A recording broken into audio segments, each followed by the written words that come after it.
قرآن چیخ چیخ کے کرے کہ جو نماز نہیں پڑھتا وہ پاکستان کے شناختی کارڈ میں مسلمان ہے، اللہ کے ہاں وہ مسلمان نہیں ہے۔ صحیح مسلم میں یہ حدیث لکھی رہ گئی 246 کہ بندے کے کفر اور ایمان، شرک اور اسلام کے درمیان فرق کی نماز ہے۔ یہ حدیث مسلم میں ہی لکھی رہ گئی کہ ابن مسعود رضی اللہ تعالیٰ عنہ کہتے ہیں کہ جماعت کے ساتھ نماز پڑھنا یہ سنت خدا ہے، یہ تمہارے نبی کی وہ سنت ہے جو اللہ نے انہیں عطا کی، اگر اسے چھوڑ دو گے تو برباد ہو جاؤ گے۔ رسول اللہ کے زمانے میں اگر کوئی بیمار بھی ہوتا اور 2 بندوں کے سہارے مسجد میں آ کے نماز پڑھ سکتا تو اس کی کوشش ہوتی کہ میں مسجد میں جماعت سے نماز پڑھوں، کہیں مجھے منافق نہ شمار کر لیا جائے۔ جماعت چھوڑنے پر رسول اللہ کے زمانے میں سمجھا جاتا تھا صلی اللہ علیہ وآلہ وسلم کہ بندہ منافق ہے۔ صحابہ کرام کو، اہل بیت کو کب معلوم تھا کہ ایسی امت بھی آنے والی ہے جو آپ سے بڑا عشق رسول ہونے کا دعویٰ کرے گی اور نماز ایک نہیں پڑھے گی؟ تو وہ کہتے یار یہ تو بڑا آسان اسلام ہے۔ تو یہ حدیثیں تو مسلم شریف میں لکھی رہ گئی، پریکٹیکلی کس نے عمل کیا اس کے اوپر؟ یہ حدیث ترمذی میں لکھی رہ گئی کہ ہمارا اور منافقین کا عہد نماز کی بنیاد پہ ہے، جس نے نماز چھوڑی اس نے کفر کیا۔ یہ صحابہ کرام علیہ رضوان کا فتویٰ ترمذی میں ہی رہ گیا۔ عبداللہ بن شقیق تابعی کہتے ہیں کہ صحابہ کرام علیہ رضوان تارک الصلاح کے سوا کسی کی تکفیر نہیں کرتے تھے، صرف بے نمازی کو وہ کافر سمجھتے تھے، باقیوں کو وہ تمام غلطیوں کے باوجود مسلمان تصور کرتے تھے۔ اندازہ کریں، یہ ترمذی میں لکھا رہ گیا جناب۔ ہاں، ہم جب چیخ چیخ کے یہ باتیں بیان کرتے ہیں لوگ کہتے ہیں یار یہ کس قسم کی باتیں کر رہے ہیں، یہ کہاں پہ لکھی ہوئی ہے؟ سرکار کتابوں میں لکھی ہوئی ہے۔ یہی تو ہم آپ سے کہہ رہے ہیں کہ مرنے سے پہلے اے مسلمان کر لے اس پہ غور، کتابوں کا خدا اور ہے، بابوں کا خدا اور۔ یہ حدیث ابو داؤد میں ہی لکھی رہ گئی کہ بچہ جب 7 سال کا ہو جائے تو اسے نماز کا حکم دو، اور نہ پڑھے 10 سال کی عمر میں اسے سزا بھی دو، اور 10 سال کے بچوں کے بستر بھی الگ کر دو۔ یہ ابو داؤد میں لکھی رہ گئی حدیث۔ عمل کس نے کیا؟ یہ حدیث ابن ماجہ میں لکھی رہ گئی کہ نبی علیہ السلام نے فرمایا اے معاذ اللہ کے ساتھ شرک نہ کرنا، خواہ تمہارے ٹکڑے ٹکڑے کر دیے جائیں، تمہیں قتل کر دیا جائے، سولی دے دیا جائے یا آگ میں زندہ جلا دیا جائے، شرک نہ کرنا۔ یہ پہلی نصیحت۔ اسی حدیث میں دوسری نصیحت، نماز نہ چھوڑنا۔ تمہارا اللہ کے ساتھ عہد نماز کی بنیاد پہ ہے، اگر تم نے نماز چھوڑ دی تو اللہ کا ذمہ اٹھ گیا تم سے۔ اور تیسری چیز فرمایا شراب نہ پینا، یہ تمام برائیوں کی جڑ ہے۔ تو یہ حدیثیں تو لکھی رہ گئی سرکار۔ یہ حدیث مسند احمد میں ہی لکھی رہ گئی کہ نبی علیہ السلام نے فرمایا کہ نماز قیامت کے دن نمازی کے لیے دلیل، نجات اور نور ہوگی، اور جو نماز نہیں پڑھتا قیامت کے دن نہ اس کے لیے کوئی دلیل ہوگی اللہ کے حضور بچنے کی، نہ نجات اور نہ کوئی روشنی، نور جو پولیس رات سے گزرنے کے لیے قرآن میں آیا نا وہ نور۔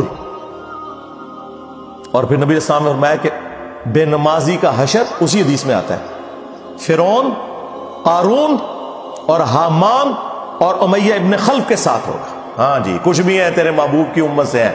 محبوب تو پہلے ہی بتا گیا کہ بے نمازی تیرا حشر تو فرعون کے ساتھ ہونا ہے، تیرا حشر قارون کے ساتھ ہونا ہے، امیہ ابن خلف کے ساتھ ہونا ہے۔ اور یہ تو میں آپ کو صرف ایک بات کر رہا ہوں۔ اب اگر میں قرآن کی توحید بیان کرنا شروع کروں تو قرآن کے پہلے صفحے کا ٹیسٹ دنیا کے کروڑوں مسلمان پاس نہیں کر سکتے۔ ایاک نعبد و ایاک نستعین، یہ قرآن میں لکھا رہے گا۔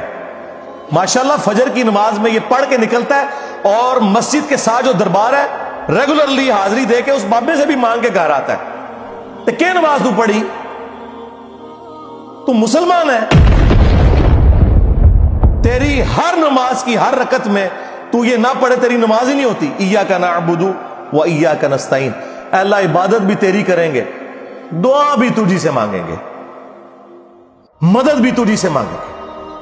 یہاں مدد مانا دعا کے، لیکن یہاں مولویوں نے پھر پٹی پڑھا دی، ان کا نہیں جی امی سے روٹی نہ مانگے. اندازہ کریں قرآن کا مذاق اڑا رہے ہیں، حالانکہ انہیں پتہ ہے کہ قرآن میں یہ آیت موجود ہے وَتَعَاوَنُوا عَلَى الْبِرِّ وَالتَّقْوَى وَلَا تَعَاوَنُوا عَلَى الْإِثْمِ وَالْعُدْوَانِ. نیکی اور پرہیزگاری کے کاموں میں ایک دوسرے کی مدد کرو اور برائی میں الگ رہو. قرآن نے بتایا ہے کہ اللہ نے دنیا کو اسباب کے ساتھ جوڑا ہوا ہے. یہاں ایاک نستعین میں دعا کے اعتبار سے بتایا جا رہا تھا کہ غیر اللہ سے نہیں کرنی، ظاہری اسباب کا تو قرآن میں حکم ہے. لیکن دیکھ لیں، اور پھر جس شان سے اللہ تعالیٰ نے سورۃ النمل میں ذکر کیا، حیران کن بات آپ کو بتاؤں، اہل تشیع کے ہاں صبح و شام کی دعاؤں میں، سنت اذکار میں سورۃ النمل کی آیت نمبر 62 پڑھی جاتی ہے. ترجمہ نہیں کبھی کسی نے پڑھا.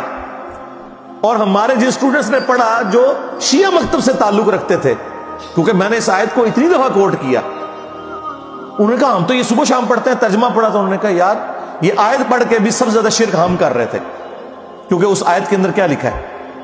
اَمَّن يُجِيبُ الْمُضْطَرَّ إِذَا دَعَاهُ. بھلا بتاؤ کون ہے جو تکلیف میں گھرے ہوئے شخص کی فریاد کو سنتا ہے، وَيَكْشِفُ السُّوءَ، اور اس سے اس کی برائی کو، تکلیف کو دور کر دیتا ہے، وَيَجْعَلُكُمْ خُلَفَاءَ الْأَرْضِ، اور تمہیں اگلوں کا خلیفہ کرتا ہے زمین پر، تمہارے ماں باپ کے مرنے کے بعد تم، تمہارے مرنے کے بعد تمہاری اولاد کو. اَإِلَٰهٌ مَّعَ اللَّهِ، کیا اللہ کے ساتھ کوئی اور معبود بھی ہے؟ قَلِيلًا مَّا تَذَكَّرُونَ، لیکن بہت کم ہی تم نصیحت حاصل کرتے ہو. بالکل صدق اللہ العظیم، بہت کم لوگوں نے نصیحت حاصل کی. اس آیت میں کلیئر کٹ لکھا ہے کہ جو اللہ کے سوا کسی اور سے دعا کرتا ہے گویا وہ اسے خدا بنائے ہوئے ہے. یا علی مدد کا مطلب سادہ نہیں ہے، اس کا مطلب ہے کہ آپ نے مولا علی کو اللہ کے مقابلے پر خدا تصور کر دیا. نہیں جی ہم تو انہیں اللہ کا بندہ مانتے ہیں. نہیں جناب، قرآن تو یہ کہتا ہے کہ اللہ کا بندہ مان کے یا بغیر بندہ مان کے. جب تمہارا یہ عقیدہ ہے کہ اللہ کے سوا کوئی تمہاری تکلیف دور کر سکتا ہے، جی پیچھے اللہ ہی ہے. اچھا اللہ پیچھے رکھ رہے ہیں. یہ دیکھیں حدیث میں لکھا ہوا ہے نماز کا طریقہ. اور نہیں جی ہمارے امام صاحب نے بھی تو وہی کچھ بتایا نا، پیچھے تھے اتنے بھی نبی علیہ السلام نے. نبی علیہ السلام پیچھے رکھنے کے لیے، میرے نبی صاحب ہے ہی کوئی نہیں، تیرے بابے تھے شے ہی کوئی نہیں. اللہ پیچھے، رسول پیچھے، آگے تمہارے بابے. عزتیں اویل کی ہیں تم نے اللہ اور اس کے رسول کے نام کے اوپر، چندے کھائے ہیں تم نے رسول اللہ کے نام کے اوپر صلی اللہ علیہ وآلہ وسلم.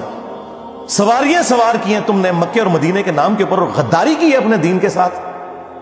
ممبروں پہ چڑھ کے کہتے ہو قرآن و حدیث ڈائریکٹ نہ پڑھنا، گمراہ ہو جاؤ گے. واہ، یہ کوئی یہودی یا نصرانی آ کے بات کرے ہم منہ توڑ دیں. جس طرح آج آگ لگانے کے اوپر قرآن کو ہمیں کتنا غصہ چڑھا ہوا ہے. تیرا مفتی ہر جمعے کو کھڑا ہو کے کہ قرآن اور بخاری ڈائریکٹ نہ پڑھنا، گمراہ ہو جاؤ گے. آگ تو یہ لگا رہا ہے، وہ آگ تو ایک دن تھی، اس سے کوئی فرق نہیں پڑا. قرآن کے ملینز آف کاپیز دنیا میں موجود ہیں، ملینز آف حافظ قرآن ہے.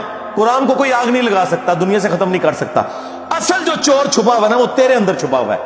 جو یہ علماء ہیں، شیاطین، جنات اور انسانوں میں سے شیاطین، جو تمہیں یہ کہہ رہے ہیں قرآن حدیث ڈائریکٹ نہ پڑھنا، گمراہ ہو جاؤ گے. اور تم کہتے ہو مفتی صاحب نے فرما دیا. سبحان اللہ. دنیا میں اگر کوئی مفتی صاحب لمبی داڑھی اور پگڑی اور ہاتھ میں تسبیح کے ساتھ آپ کو کوئی 2 نمبر چیز دے دیں، آپ ایک استری خریدنے کے لیے جائیں اپنے کپڑے کرنے کے لیے، اور اس پہ جعلی مور لگا کے وہ بندہ آپ کو وہ استری دے دے، اور آپ کو بعد میں پتہ چل جائے اس نے دھوکہ کیا ہے، تو آپ کیا کہیں گے؟ مفتی صاحب نے فرما دیا استری شریف. آپ غصے میں بھرے ہوئے جائیں گے اور کہیں گے کہ تو داڑھی رکھ کے بےایمانیاں کر رہا ہے، کہیں گے نا. تو یہ داڑھی والے جو مولوی ممبروں پہ چڑھے ہوئے جھوٹ سکھا رہے ہیں آپ کو، ان کو کبھی آپ نے کہا نہیں. آپ فرق دیکھ لیں، جہاں آپ کی دنیا کا نقصان ہوتا ہے نا، نہ آپ کو مفتی کی داڑھی نظر آتی ہے. ہو سکتا ہے آپ جا کے آگ لگا دیں اس کی داڑھی کوئی، لیکن جہاں آپ کا دین کا نقصان ہو رہا ہے آپ کہتے ہیں مفتی صاحب نے فرما دیا. وہاں لاکھ چیختے رہے کہ یار یہ مفتی صاحب آپ کو اپنے بابوں کا دین بتا رہے ہیں، کتابوں میں دین کچھ اور لکھا ہوا ہے، ٹس سے مس نہیں ہوتے. تو یہ قرآن کی توحید کا ٹیسٹ نہیں تھے پاس کر رہے. ایک جاہل سے جاہل مسلمان کو بھی یہ بات سمجھ آنی چاہیے کہ بارش کون برساتا ہے؟ اللہ. ڈیوٹی کس کی ہے؟ فرشتوں کی. کیا ہم بارش فرشتوں سے مانگیں گے یا اللہ سے؟ تو بات ختم ہوگی. جی ڈیوٹیاں لائیاں نے جی بابیاں دیاں، وہ چھڑ دے، ڈیوٹیاں لائیاں نے. کدھر مر گئے وہ بابے کہ آج ہزاروں ایکڑ کے اوپر یوٹیوب کی جو ہارڈ ڈسک رکھی ہوئی ہے ان کے اوپر رسول اللہ کے خلاف گستاخانہ ویڈیوز رکھی ہوئی ہیں. بابا کدھر مر گئے؟ نگاہ مار کے کیوں نہیں ڈیلیٹ کرواتے؟ اوے بابا جی کہا کرتے تھے نا جی امت مر جائے، امام مالک فرماندے نے کہ حضور دی گستاخیاں ہو رہی ہیں اور امت زندہ ہے، بدلہ نہیں لیندی. امام مالک فرماتے تھے پھر امت زندہ کیوں ہے؟ پھر مر جائے ساری، پھر مر جائے ساری.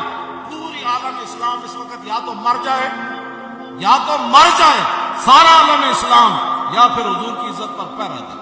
بس دو باتوں میں سے ایک بات ہے. بس یا سارا کٹا ہو کے مر جائے یا پھر فرانس کو جواب دے.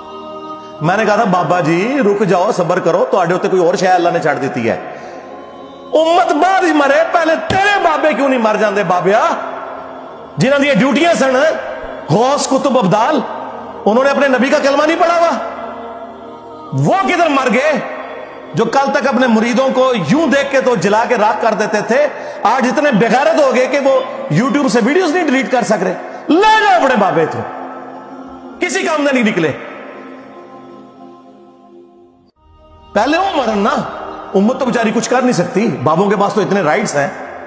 وہ بابا لبو جی ڈیوٹی ہے اتنے جتنے ہارڈ ڈسک پہ ہیں اتنے جس غوث کی ڈیوٹی ہے انہوں لبو اتنا، اس سے میں 295 سیل آواں گا. امت مر جائے، تیرے بابے نہ مر جائے، امت مر جائے. امت نو تو تسی مس گائیڈ کیتا ہے، شرک میں ڈبو دیا. او جی لاہور 1000 سال تو بابا بیٹھے ہے تے پال رہے لوگوں نو. چھڑ دے، آج چندے بند کر دینا گورنمنٹ، کتے پھرن گے دربارہ ہوتے تواڈے، صفائی کرنے والا کوئی نہیں ہوگا. بند کراؤ آج چندے، بابا پال رہے ہیں. تواڈے چندے تے پلدے نے تے تسی کہتے بابا پال رہے. شرم کی کوئی انتہا ہوتی ہے. یہ لوگ بات کرتے ہیں جی قرآن جل گیا تو پورے ملک کے اندر ہنگامے کھڑے کیے ہوئے. قرآن تم لوگوں نے جلایا ہے شرک پھیلا کے. ویسے تو کہتے ہو ہم سنی ہیں.